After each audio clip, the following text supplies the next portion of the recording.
So, hello everybody. I'm Orlando. I'm one half of Duo Zonda, the worst half of it, I should say. And today we're gonna just do a short presentation on monophonic instruments. So um, today you might not get to hear Wei play. It's just going to be me. And then tomorrow it's going to be the two of us talking about things that you can do with two flutes mostly. Okay.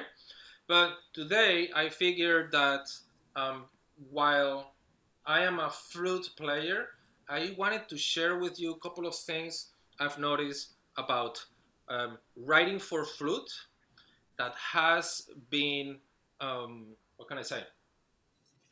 That has been a little controversial and interesting as I have found out. So the issue is when you play flute, you really don't have a sense of chordal harmony, right?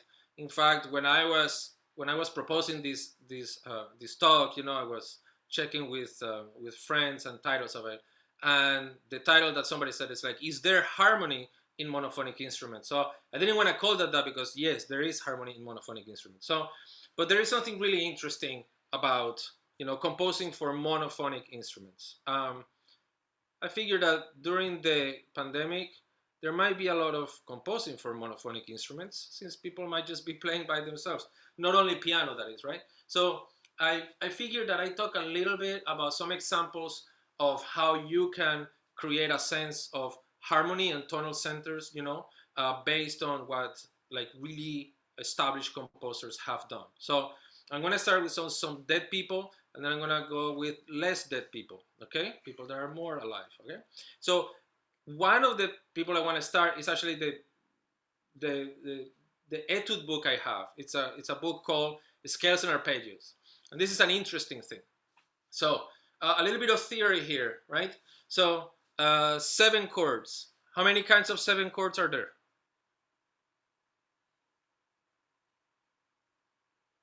This is when you talk. Okay, I'll tell you. There's 5, right? There's major, major, right?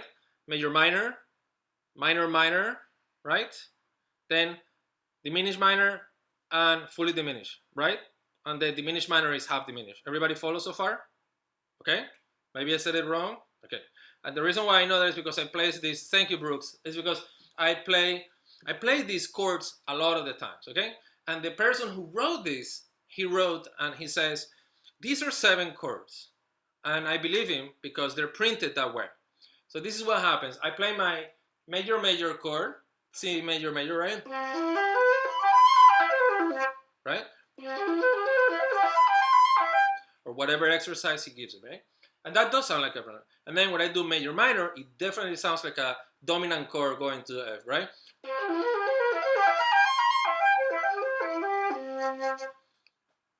Right? Oh, I meant the minor. I didn't think that. So anyway, so then there is the one that really got me, which was the minor triad with the minor seventh, right? Well,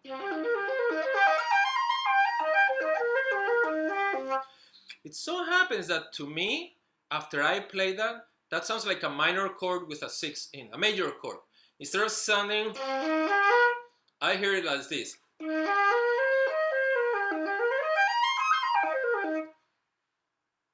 Correct?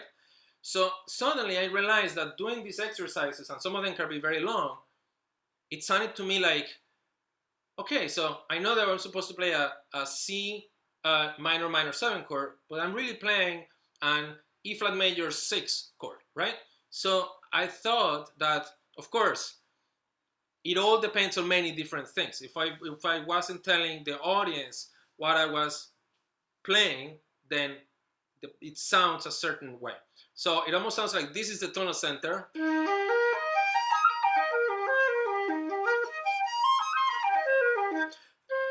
Yeah, it's kind of like a like an addend there. So I figured that there is different things to do this. So I went back and I went to talk to the dead people, and I started to see a little bit about their techniques that they do. Okay, and I'm gonna start with some guys that are very, very, very dead, the Baroque period. Okay, and the idea is to go from the very simple ones, the ones that are pretty spelling it out the chords, right? And we're gonna end up with those who are not quite spelling out chords, but that are gonna be a little bit different, okay? So my initial piece that I chose was, this is when I share. So can you see that, everybody? So right now you're seeing Bach, right?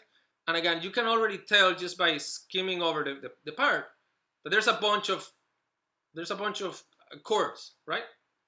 There's arpeggios, right?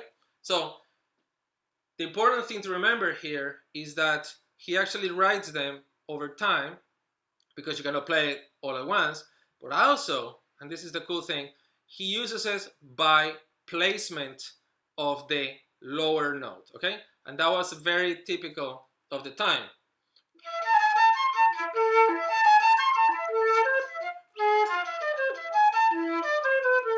So again, you can hear very easy, that there is some kind of A minor, then you have your you can argue like C, E majorish by the time you get here with the D's a 7, and then you find here you have the G sharp that brings you back to A, right? So as you can see, that fourth beat brings you the. But again, the reason why we have this that sounds like a major seventh is because you have heard those G sharps coming in along. Okay. One of the things that he does, and I'm going to share this in a second, but one of the things that he does is he uses this system in order to make sure that every time you feel rhythm, you know the expectation, you know when you're going to arrive, and you know what chord you're going to arrive at, okay? So a lot of this in the Baroque period, you probably already know this, it's all about the bass note and everything that comes along. Bass note and everything that comes along, okay? So there's plenty of sections here in this element, right, that are pretty intense, okay? So I'm not gonna go to the middle yet. So I'm gonna go to the C major section, right, which is that bar 9. So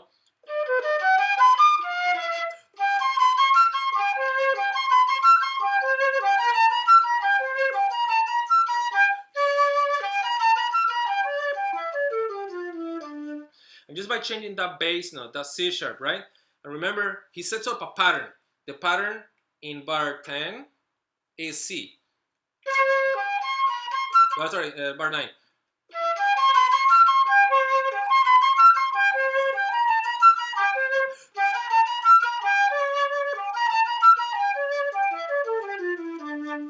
And the only reason he didn't write that C below is because Baroque flute doesn't have that note.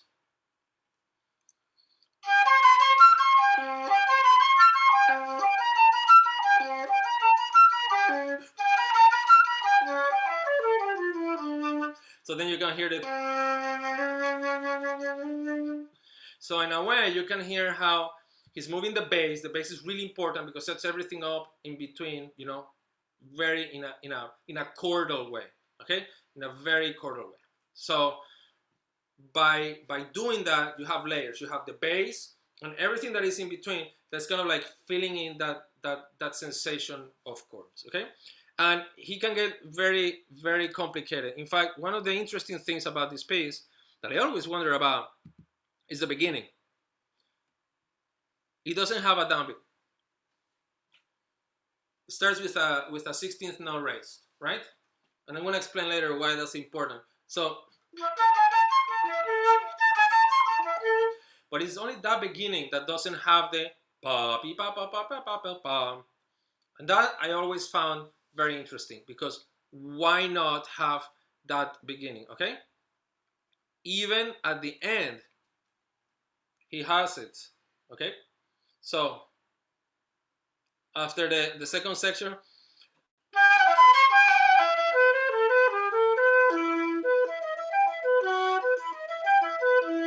right? So he always have that downbeat. Why not at the beginning? Well, I'll come back later towards the end, okay? So that's him. I'll leave that for a second, okay? So Then we go to a little bit later, and this is going to be CPE. Now, CPE is very famous for not, you play that piece all the time. I know, I love it.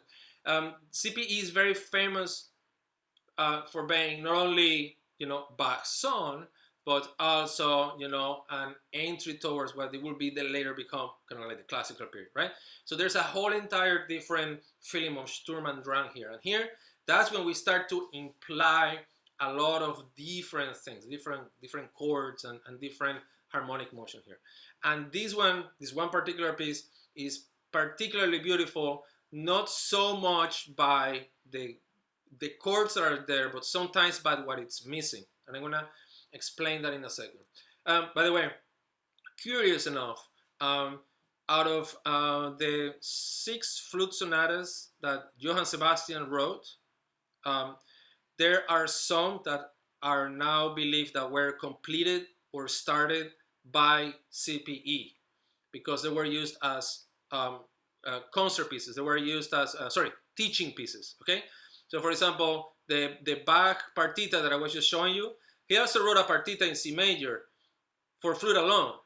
And then he gave it to CPE so he can write an accompaniment. So if you can imagine Bach giving you a piece for solo flute that has everything on it, and then you says, and now write an accompaniment, you'll be in trouble, okay? So, but this one is a very different one. This one is a really interesting piece because at the beginning, everything, it's really slow and it's all about tension and release. So as you start,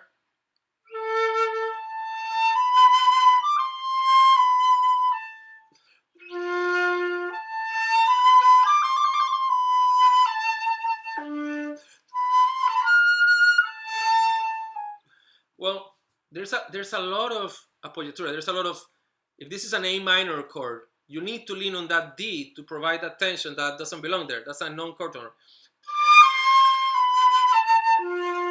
Then you have that F there. So instead of being now, so now you're in F major. So by using this technique, he's bringing the fact along that this note is the important one. This is just delaying the inevitable in a way, okay? And this one that happens all the time,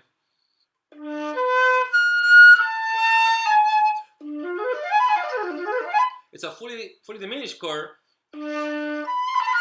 but you lean on the A. And then you have your E7 chord. Another appoggiatura, right?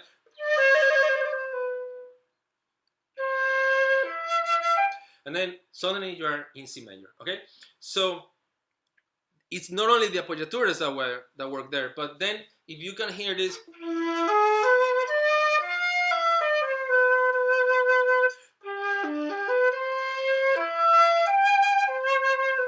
you can think about it as that B here as part of a 5 chord or perhaps a 7 chord that belongs to that C major chord that follows, okay? And that's where the fuzziness begins, okay? That's where it comes to interpretation and say, okay, well, this might be part of that key or this might be part of this key. And the beauty of it is, it could be anything because there is only one note. There's only one note that is common to a few chords. That's great. So pretty much all of these composers are using one note modulation all the time, all the time. So you can have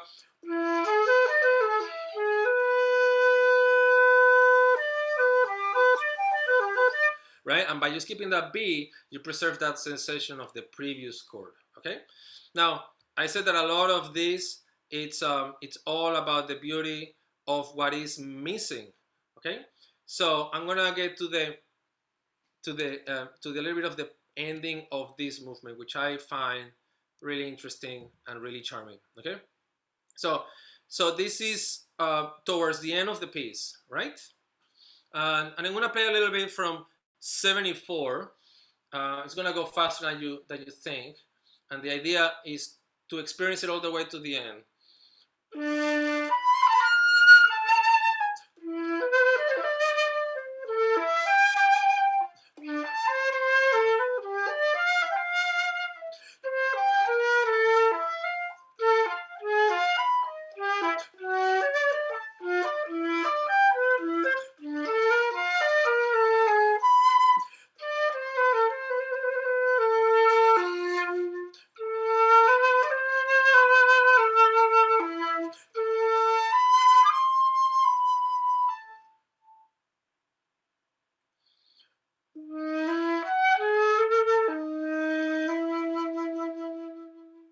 So as you can see here, two things that are really cool. He sets you up very nicely for a deceptive cadence here by just the setting up that very clear progression, right?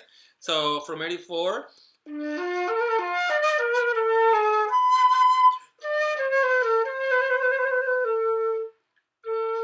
and the piece should end there, right?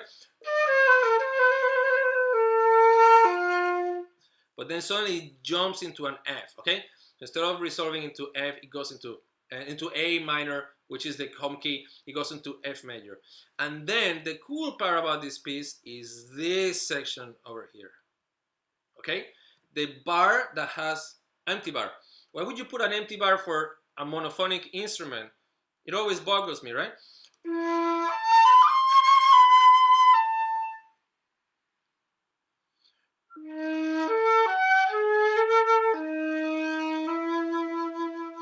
Okay, and then you have that E fermata, which sometimes you can use to improvise a cadenza. But it's that gap that is really, really fascinating in that bar 91. Okay, honestly, I don't know why he does it. He has a very good progression going on there.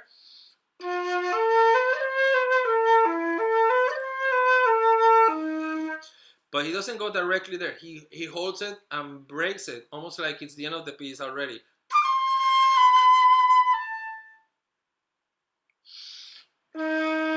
And then it goes into the next chord. So a lot of it, as you can see, is just he's setting the expectation, breaks it, and he sets the expectation with very, very, very, very little notes. Okay, you barely need any notes when it comes to this guy. Needless to say, later on he has, of course, a very different style of writing in the second movement when it is what is that called? When it's a little bit faster. Okay, and that when you're playing fast music, it's a little bit easier to spell harmony because you can use the rhythms like Father Bach did, right? So the whole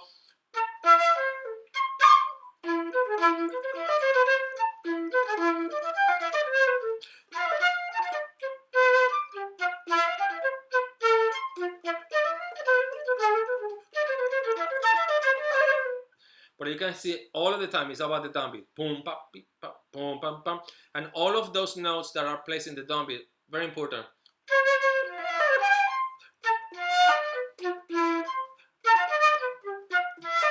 And you have those appoggiaturas, which make it more interesting. You have that tension, okay?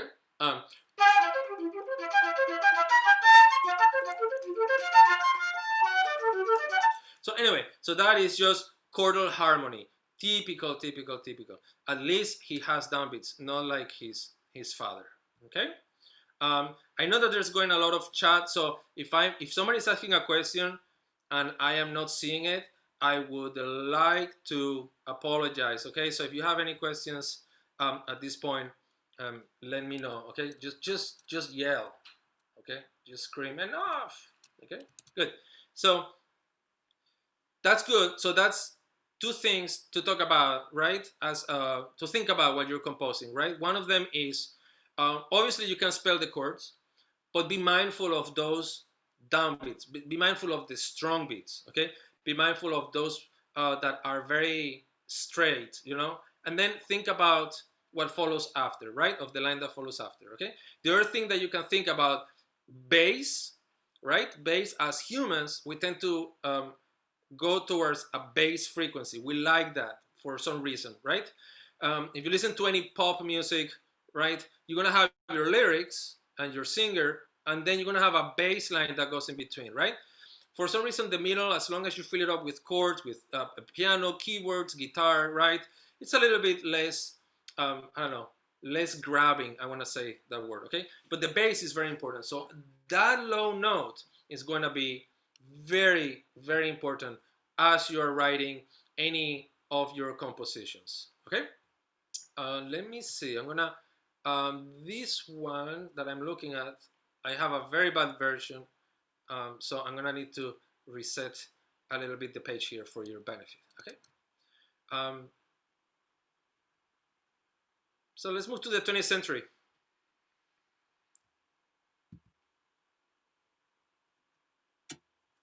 Who doesn't love Varese? You don't? Okay, sorry, Maria. See, I should be careful with what I ask. Sorry. So here we go. This is Varese density 21.5.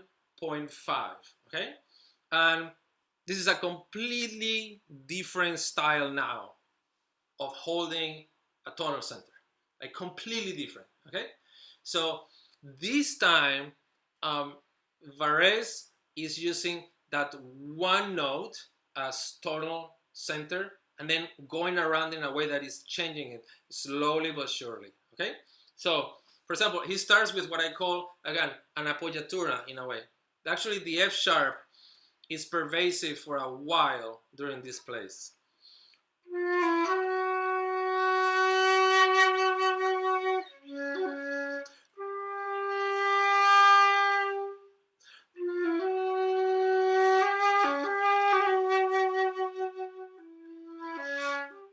Okay, and we finally left it. So that G has been like wanting to go up and then comes back to F sharp.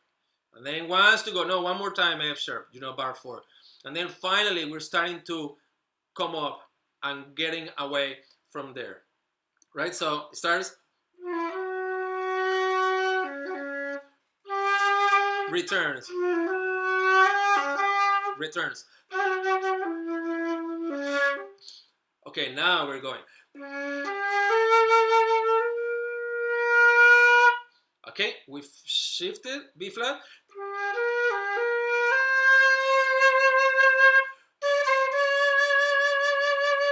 Okay, and suddenly we're in a D flat area here. Okay, so again, you can tell that he's just like sneaking in around those lines. There's no chords here. It's more like note,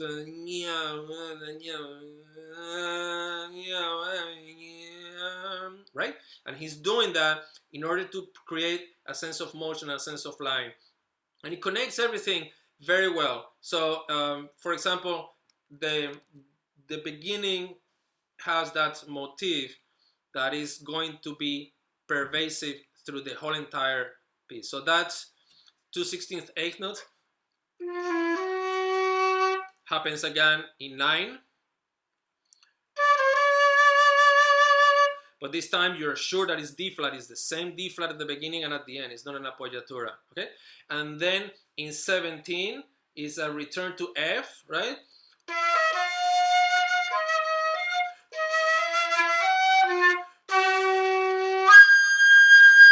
Right? And nothing says a minor second better than a big jump between F sharp and that G, 17 octaves away from them. Okay? So again, it's all about circling around that one note that goes up and down, up and down, up and down. That is Varese's technique. Now, he's also very clever. Again, there's all sorts of sections here. In the what I would call the second section, he's also very aware that flutes, while playing what I can call extended techniques here in the sharply articulated, while they're playing that, they can provide pitch. So even though when I'm not playing, right?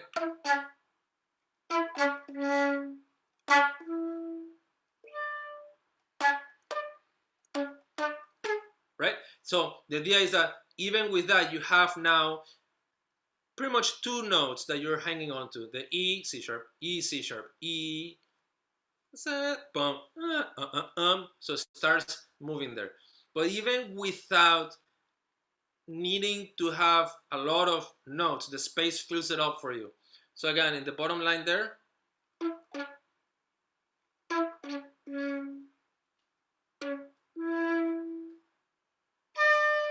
so that D really stacks up because you have just played C sharp E for a while. Okay, C sharp E for a while. Okay. Again, then we have finally, again, a little bit of look to the past there when you have this, what I want to call chord, but you can argue that it's a chord that is not a regular chord, but it is his chord at this point, and he's going to go in between the notes to set up this new set of harmonic basis for this next section, right?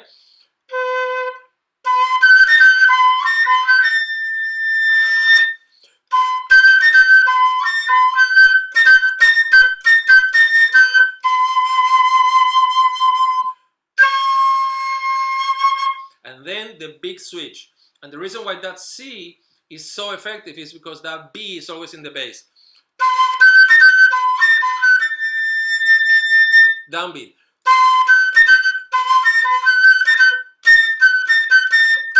Time. Okay, so that it's a really good way to call that a chord that really leads a chord, right? Parentheses, or sorry, quotation marks, that leads you from that B into that C. Okay, he's still using that relationship between the notes. Sometimes it can be very foreign, but in this case, that relationship, it's a pretty literal. Okay, and again, in a typical Varese fashion, sometimes the idea behind a tonal center can just be very strident. And if you have ever heard Octandre or any of the big orchestral works, sometimes he has these stacked chords where you have boom, boom, pa, beep, boom, boom, right? You have here an Octandre at the beginning very easily, and you have that chord there in between 44 and 45. And Varese being great, and he didn't give, I mean, he didn't care. He goes all the way to D, and I think he wants to do that because the C sharp is already here. He wants to go really high. He needs that extra jump. He needs to go really high. So as you're playing this, is that big staggered chord that I call it, from like the Octandre style of writing, right? The 444.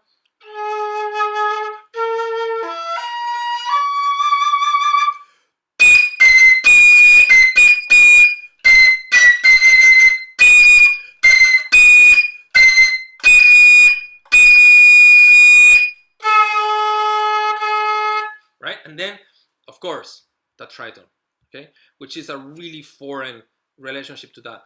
But it's interesting how he sets us up for that C sharp, for the D with the C sharp before, right?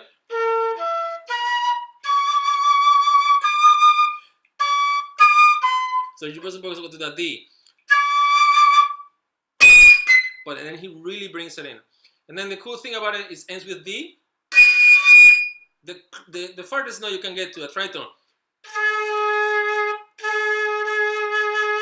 Right? It's great. So suddenly he's saying this section is over, and now we're going to go to another section. Okay? And many other composers picked up after this. There's one French composer you might have heard, which is called Jacques Ibert, right?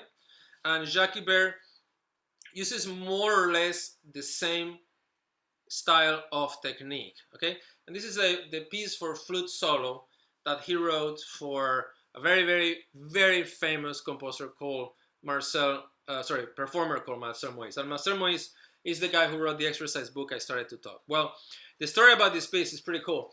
Marcel Moïse was premiering, I believe it was in either Belgium or the Czech Republic. He was premiering the flute concerto, and Moïse was playing it. Ibert was at the concert, and they were invited by some ambassador to their home. They had dinner and they had drinks, and somebody said, Mr. Ibert, why don't you write something for Mr. Moïse right now so he can play it, right? So then, speaking about the speed writing contest, Ibert says, sure, right? So he went off and he wrote this whole entire piece in that, like, an hour, perhaps 2 hours, who knows? And then he came back with this piece for Moïse to play right there in front of the ambassador and his guests and whoever was there, okay? And that was the first time that this piece was performed. So this piece was performed even not practiced. Then Ibert went back and then he reviewed some things and he changed a little few things, okay? Mostly a section in the middle where he just basically wrote improvise, right? So, but the cool thing about this piece is that This is a composer trying to come up with a way to write something very beautiful, but really quickly. And this is actually, in a way, very visceral. And it looks to me like it's a great mirror into the mind of a composer's initial idea, right? It's almost like it's like a composer improvising on paper in a way, right? And again, you can see the tonal center there is the D, right?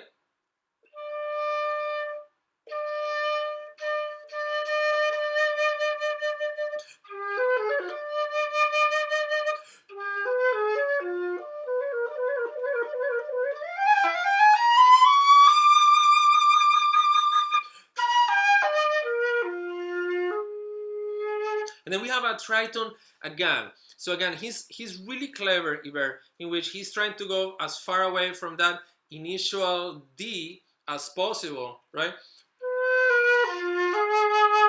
And keep circling it.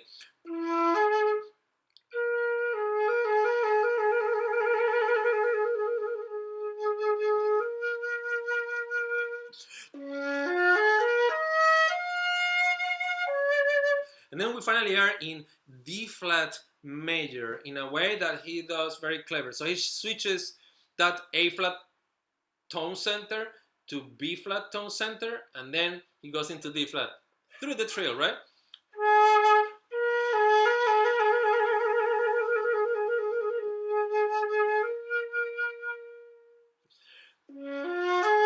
Now that's a D flat major chord, right?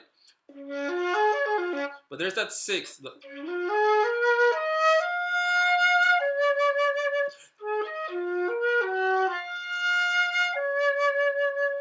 And the way that he's setting up now those tonal centers back in D flat is twofold. One, the downbeat F, which is the third of D flat, but also is the lingering. All of the notes that are non-chord tones are pretty quick, and everything else that is not non-chord tone, which is something important, he lingers on it because he wants to put that in the mind of the audience, okay?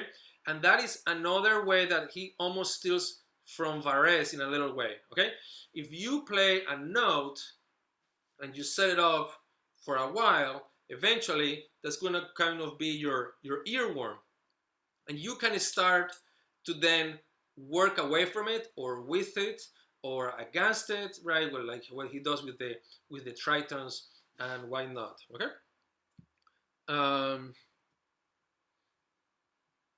just thought about another piece that I want to share with you, but I've been talking quite a bit. If there's, I mean, any questions that anybody might have?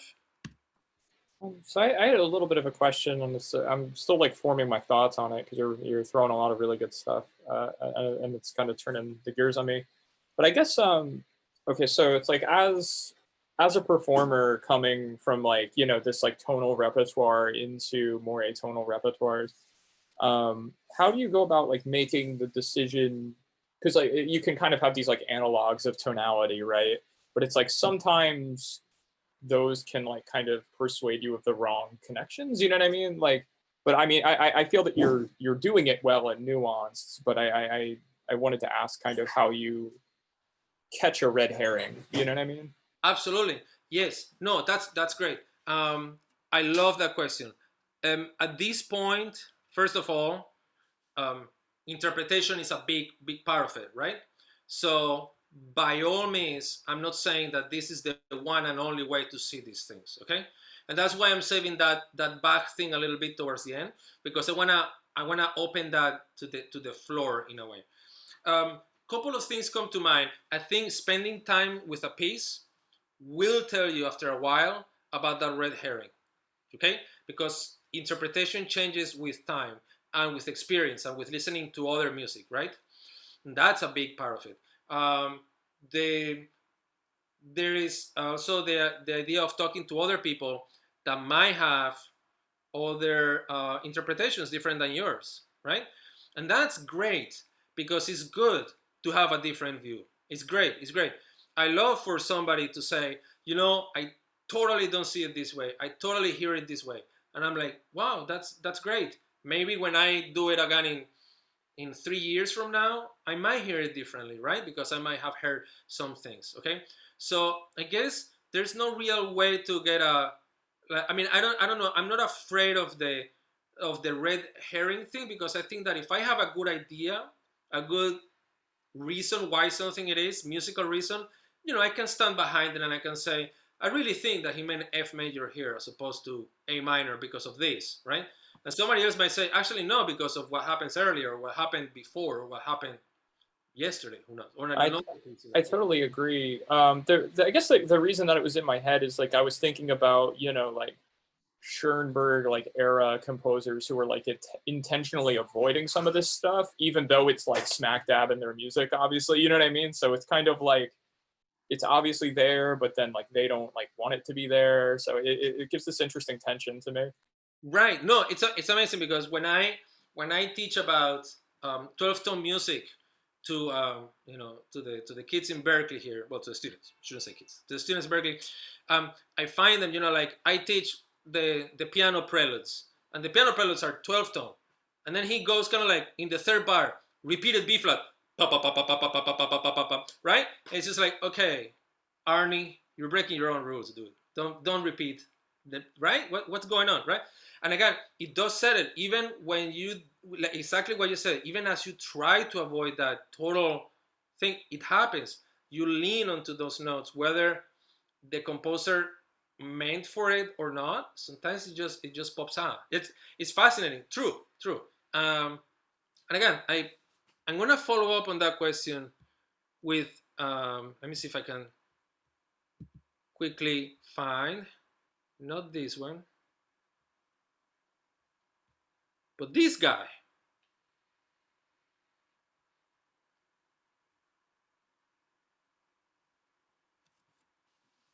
Right? So Luciano Berio, who dig Berio? Okay. Yes, Berio. Yes, who doesn't love Berio? He's awesome. So, but again, there is there is such interesting writing here that he does. And again, the idea is to sound really jagged, right? And he does it. He does sound very jagged, but there is line there. I mean, there are chords there in a way. The whole.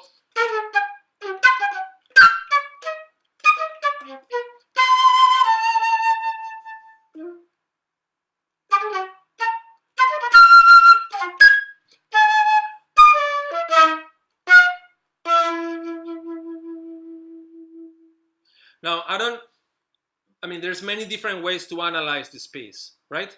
In a way, when I see these notes, G sharp D, C sharp E, D sharp F, I mean, they're going towards there. That's it, they're going to that E. He's closing in, but instead of going this way, he's going in a zigzag. But in general, all of the notes are right. So it doesn't matter by this puntillistic approach. You can still later, as you play more and more this piece, you're gonna hear that. And the fact that he puts an E there, makes it very, very, very telling. And again, did he mean to do that? Did he want to do that? Was that his intention? Well, probably we have to assume that Berio knew what he was doing, right? I mean, I think he knew what he was doing. He was pretty good about his writing, right? So sometimes you just happen to come upon all of these very interesting things. And again, sometimes these can be done opposite. So the idea is that you can lose your tonal center to then find it again, right? There's actually in the Berio, and we're gonna talk a little bit about this tomorrow. It's towards the end, what is probably one of my favorite parts, and it's this one here. Okay, and I don't think I can show the whole thing. Oh, let me see if I can do it. If I do this, is it still big enough for you guys to read? Okay. So first of all, I'm going to start where you see that big tremolo there. You know, it comes in for a set of notes that again are honing down into that.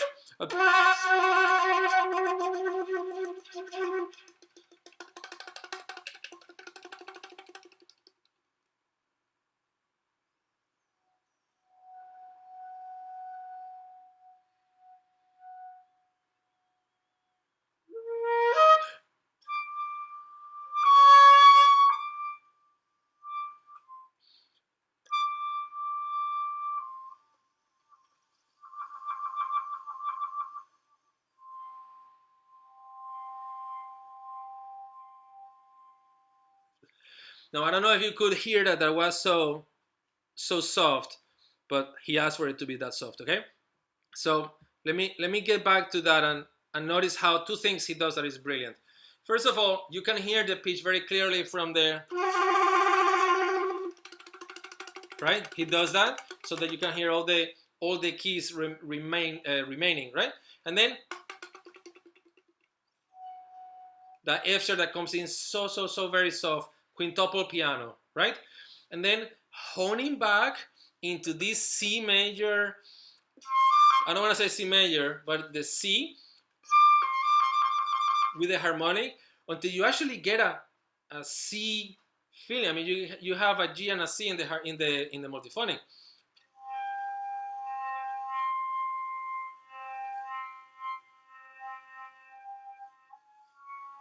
And then later towards the bottom, you have the A flat, D flat. But he's also already using the partials to set up something that says C-ish, right? And he's always honing from all of these sections that are like this and then coming down to right? So he does that very clever, okay? And there's another composer I just found recently. I mean, incredible writing. I found it by a student who brought it to my attention. His name is Kalevi Aho. Has anybody heard of Kalevi Aho? Could you do me a favor and type it actually in the chat just so I have the name? Yep.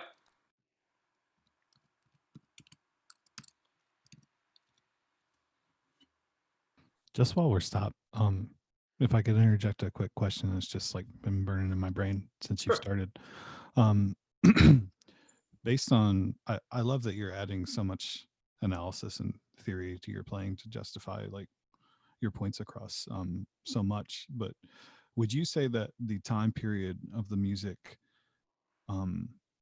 is less? Let me try to word this right. The time period and of which the music was written is not as important in your phrasing as your analysis at this point on a single instrument, because I noticed you put different inflections in different ways, which is obviously because you're bouncing from Baroque to 20th century modernism, but you're also in the phrasing of what you say where the chords are and where everything is justified, you're accentuating and deciding which note to stop on and get back into the groove, for lack of a better word. Got it. Let me see if I can answer the question correctly to see if I got your question. So when I try to analyze all of these pieces, I always try to think about the time period that it was written and the things that, like, I try to put myself like, okay, so for example, all of the Bach that I played today, right?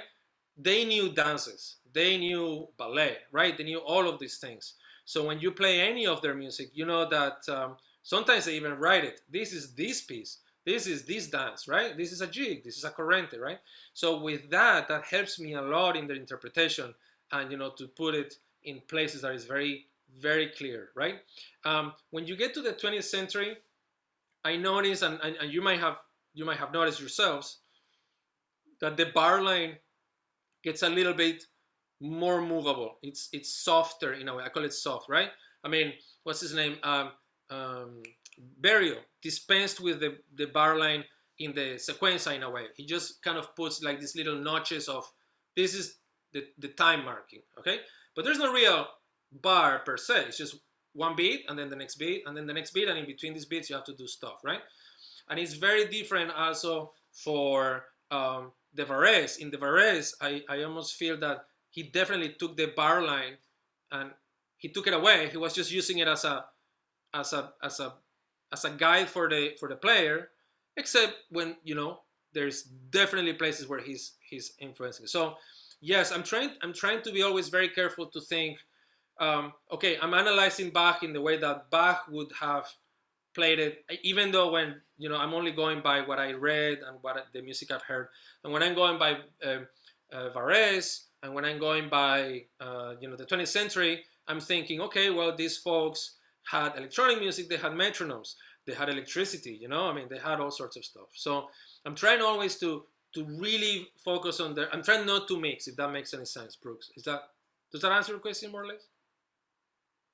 Yeah, great. I just I've always thought that this is why learning theory and learning functions of chords is important, even when they're broken up onto a single instrument, where you can use, yes, you can just, oh, it's Baroque phrasing, oh, it's 20th century phrasing, but you kind of just throw it out the window when you forget that, like, no, this is a leading tone of that chord. If you can stay on this and delay the resolution and make and draw more emotion out of it. And I just love your presentation because of that. Good. Oh, thank you. No, the more I look into these pieces and I try, I'm not great at theory. I try to to get as much into theory as possible. And again, when it comes to the 20th century, it's like analysis could be approached in so many different ways, right? So, but yeah, no, definitely, music theory, it works, for many reasons, But performance should definitely do more reading and more theory. I'm all with you on that one. So okay, so some of you might know Aho. Looks like it. Yes, he did write a clarinet concerto. He wrote a bunch of symphonies as well, right? So, but I like this piece that this student brought for me, and he was doing this for a competition, and it's a solo flute piece, okay? And I like it a lot because talk about the idea of a tonal center that shifts and moves very, very, very slowly and by different techniques, right? So if you can look at that first bar, it's all E and C sharp, E and C sharp, right? The whole.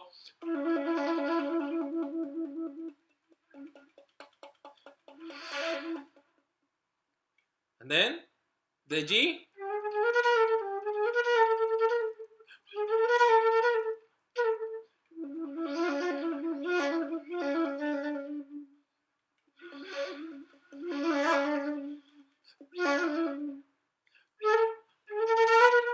So what he does is really cool. He sets up these two notes, E and C sharp, and he sets them up very long. He adds another phrasing, and it's all about that A. Notice how he puts those little lines there. So he's telling you, performer, make sure you lean on these B flats. They're important. And nothing is more important than these Fs when you have here. The third line here, this is the beginning of the piece, but he's adding the F now. So he is breaking that pattern. And then he breaks it later with the D there, right? So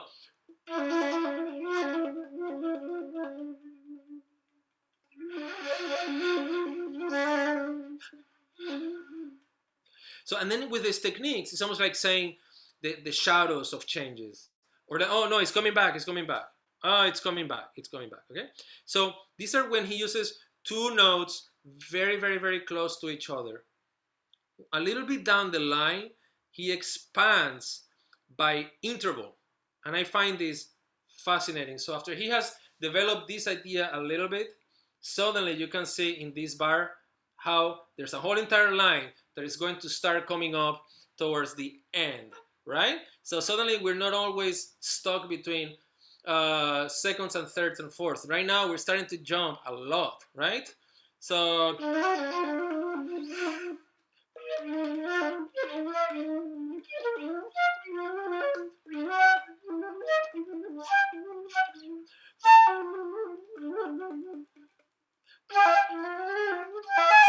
And those jumps that were before one note now become more notes, and then comes back down. Okay, so what he's doing here is he's setting up intervals as part of a tune. So like this is your key down here, but then there's going to be something else up here, right? But instead of being like the Bach that we did, that is like this, it's like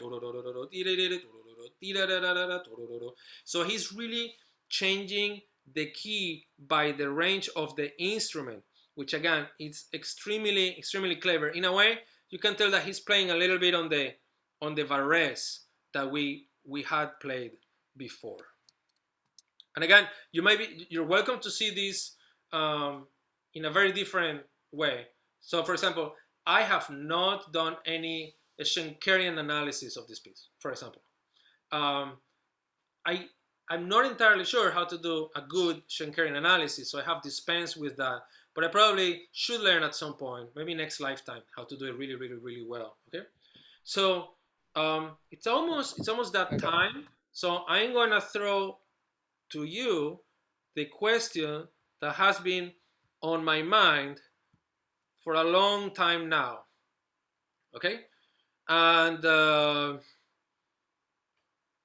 I want your help, and I do want your help because this has been in my mind for a while. Okay, I'm gonna go back to the Bach, and then we can talk about how interpreting things can change the way that one approaches a piece for performance. Okay, and also I want to let you know that if you write a piece right now and you want it to be played hundreds of years after you die, right? Make sure it's clear so that this doesn't happen to you. What happened to Bach doesn't happen to you. Okay, so I'm going to open this up. Okay, so the key is the A minor, right? And we are supposed to be coming towards the end of the first movement, right? It's in A minor. It's an allemande, yeah. So I'm gonna start from this bar 40, okay? And then I'm gonna tell you my conundrum.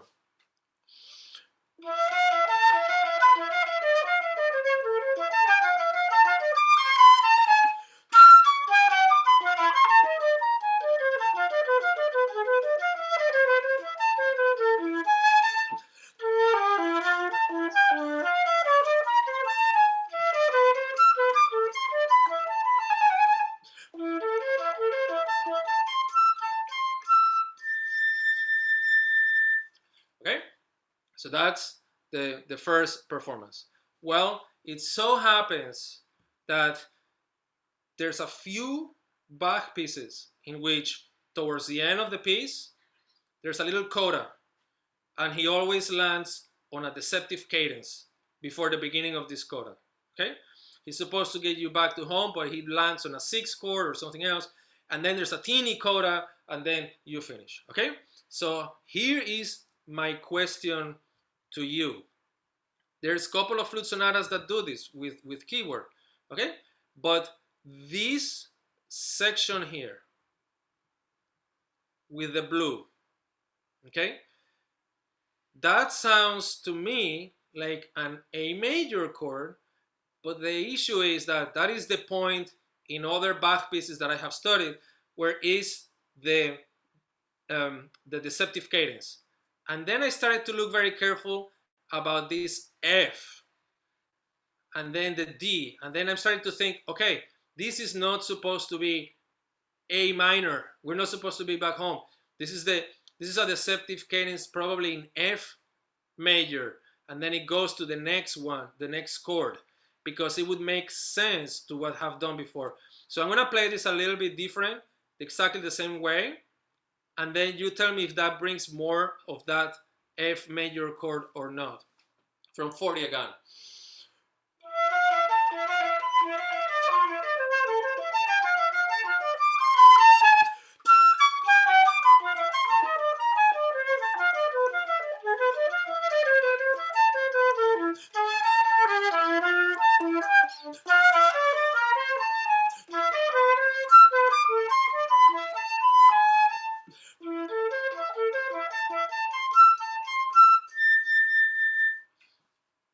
So now the question is, it's an unfair question. What do you like more? Do you like A minor better? Or should I just keep going through and bring out the F major part of it? So I mean, like, I'm just gonna jump on this because I'm so interested in it. No, it's I like the F better because it lets you reset the rhythm, right? Because if you lean into the E to F half step, it re-emphasizes, like, you know what I mean? It shifts up the rhythmic too. Yes. Whereas if you don't emphasize that, if you emphasize the A, it doesn't actually have the same rhythmic shift. And because we're moving into that like coda section, like, it gives you all the more justification to think that the rhythm is being reinterpreted. Yes. Yeah. And then, if I may, remember how I told you, remember what I told you about the beginning of the piece? There's a 16th note missing at the very beginning, right? So if I am not playing this if everything starts out of the second eighth note,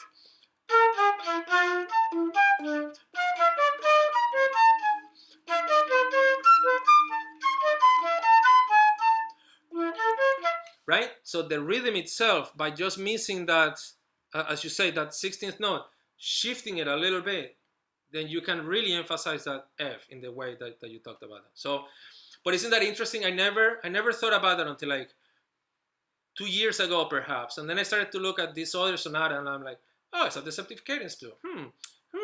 Right? So that completely changed my view about how to play it. Right now, I'm not going to stop in that A. I'm going to go all the way to the F because I really, really believe that way. I don't know. I might be shot by the National Flute Association here in the US, but but the convention right now is that it's supposed to be an A minor. That's what the flute players think, right? I don't know anymore, right? So, but anyway, I'm gonna stop blabbling now. Is there any questions? Anything else you guys wanna say? Wanna ask? I'm gonna jump in as a pianist. Yes. That's usually the part in the keyboard suite where it would be an F major chord. Great. I saw that melodic figure. Usually, I'd see something in the other hand supporting F major. Now, granted, that's keyboard music and not flute music. But I can say is that, like, in the Bach that I've played, and especially this is right around the time, like you said, where you got that deceptive figure. It is right around that point. Right. Again, I believe it's Brandenburg Concerto number 4, the one with the 2 recorders, right? At the end of the second movement, also, he gets to this place and shifts with a Neapolitan chord, and it's a completely like, what happened, right? And it's just like that. It's just like a few bars right before the end of that second movement, right? So he does it in keyboard music, in the flute sonatas, in the concerti. So yeah, I mean, it's a great technique. It's just that somehow, for the way that it's written, it has escaped us unless we really, really think about it and we compare to other pieces by this person, right? We cannot ask him, unfortunately. We can't ask him. And there's no letters, there's nothing that talks about any correspondence with anybody about this, because it was written by some flute player in Leipzig that he knew, apparently, these sonatas and partitas. It was something like he was just hacking them out like that. As well as they are. It's amazing. Anybody else? Anything else? Not to totally nerd out over theory here, but when you say bringing out the F, from the instances that I saw it on the screen, it can really stay tonally in A minor, because F is the augmented 6, and he's modulating. He's like flirting with D minor in that. So he's like going A, augmented 6. Now I'm in D minor, and then I'm Bach again, back in A. That was Totally agree. Totally. But immediately goes to like that D minor, right? Yeah. And then goes in that G sharp diminished, and then finally takes you back around to A minor. Absolutely, yes, yeah. What makes it tricky, though, in analyzing these pieces, especially with a single instrument, is all those diminished passages. Because my composition teacher always called the diminished chord a ghost, because it could just move throughout everything. Right. And as you play it more, I mentioned this in the chat, but I think it's another thing he had said is when we compose, like you said, when we compose like 100 years from now, you know, make sure it looks good, but also 100 years from now, we need to realize that performers are going to know more about our compositions than we did. True. And I think that's something you brought up, that when because Karen was discussing that, how could these atonal composers have like these like tonal, like this tonalism in their chords when their whole concept was atonal? And you said Schoenberg. It wasn't so much that they don't, it was just like they're kind of like the tension between their intention and what they're actually doing, you know? Like, yeah, I understand what you're saying, but I think it's just as we grow with these pieces, we're going to learn more about them and learn their tricks, like you discussed Schoenberg's trick. But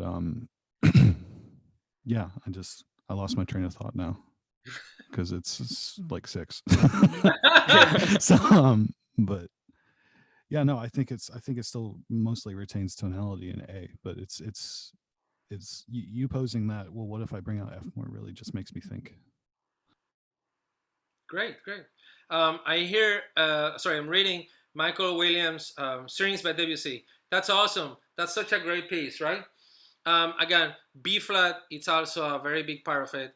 And, you know, and the fact that he ends with what's it called, with a whole tone scale on a D flat, you know, it's amazing. Again, in that piece, it's actually very easy to see how the B flat becomes different things, because starts very chromatically. Sorry.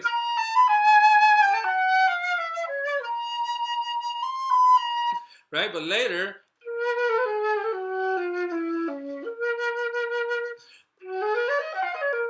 he plays that, right? So kind of like he goes from like this chord like that to like, oh, right? And then he goes again chromatic. But you can tell that he is actually working with this one note tonal center, and then he expands on it little by chord by chord. So you can definitely see a close relationship between the Varese as a follower of Debussy, kind of like a long line of following Debussy's music. There is a paper out there, and I couldn't find it for today, but somebody said that Syrinx is written in sonata form. So I disagree, but it's out there. Somebody actually analyzed it in sonata form. I guess it works for them, so I don't know. Can I jump in? Sure.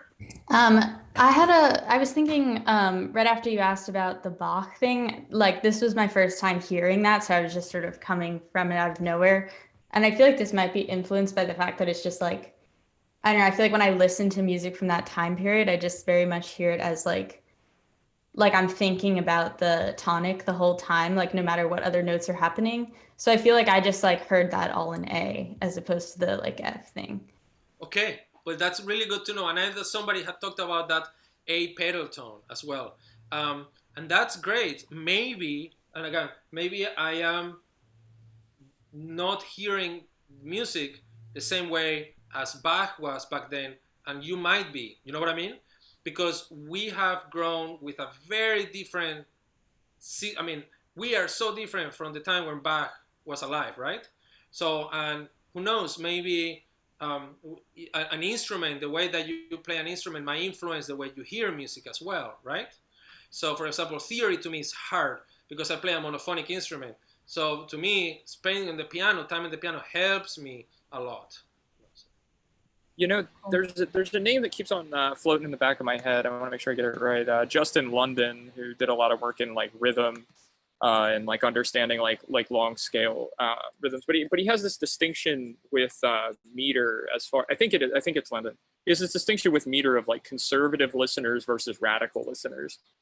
And the idea is that the radical listener will, like, if we switch up feels, the radical listener will be like, oh, I'm in 3/4, I'm not in 4/4 anymore. Whereas the conservative listener will try to retain pulse as long as like humanly possible.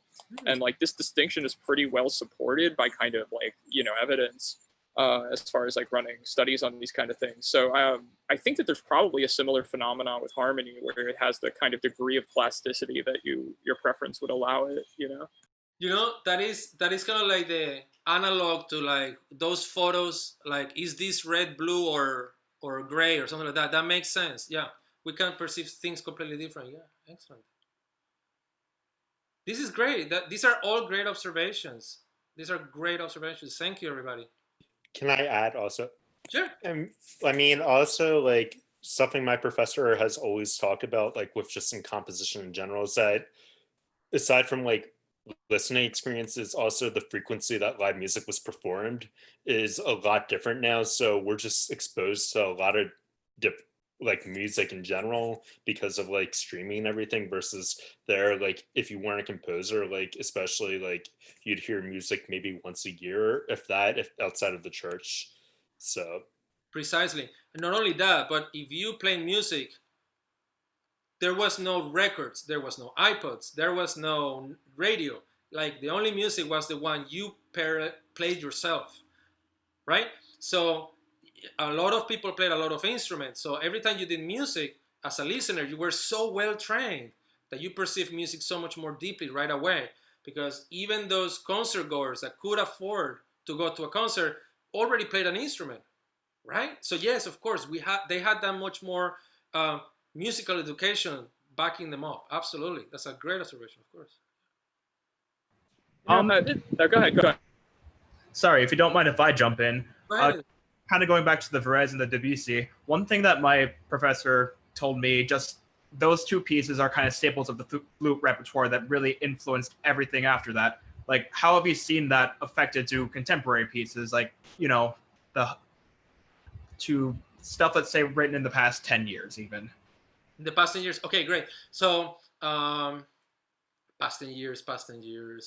I'm trying to think of composers in the past 10 years that are, well, again, I can see Aho being one of those, right? That is really into that section of Varese, intersection of Varese, right? I think that you notice a lot more Debussy in the pieces of Charino, especially those pieces that follow one note and then just switches one and then goes down, right? And then slowly makes its way in, or the way that Charino does where you have that same harmonic, even though when it's changing, you still have that tonal center always there, despite of all of the harmonics, right? But I'm sure that, I mean, that is a great question. I wish I knew much more contemporary music that I can draw a straight line through that. I'm sure that there's a way to do that. I'm not the person to do it today, so sorry about that. Sorry, but I can definitely see it, some connection there, of course. Okay, well, thank you, everybody. It's great seeing you all. I guess I'll see you tomorrow. Thank you. We will meet again tomorrow, right, for the composition workshop. So tomorrow we're going to be talking all about extended techniques. We're going to be having 2 flutes at that point. So we're going to be experimenting. And I'm going to ask that bring some kind, and I don't know if there's a good way to do it. Maybe if you have Sibelius in your computer, get ready to write an experiment with things that we can do, okay? So I will ask for you guys, if anybody wants to try this particular technique, an example, you can do this. And then let's share it, we can play it for you, and we can learn like that from each other, okay? Great, well, thank you, everybody. I don't know if Elizabeth's still there. I'm not sure, but thank you so much. Thank you so much, Orlando, for all of these beautiful excerpts and music study with theory. It's been really great and really fun to study alongside you. So thanks for your time. Thank you for having me, and I will see you all tomorrow again, okay?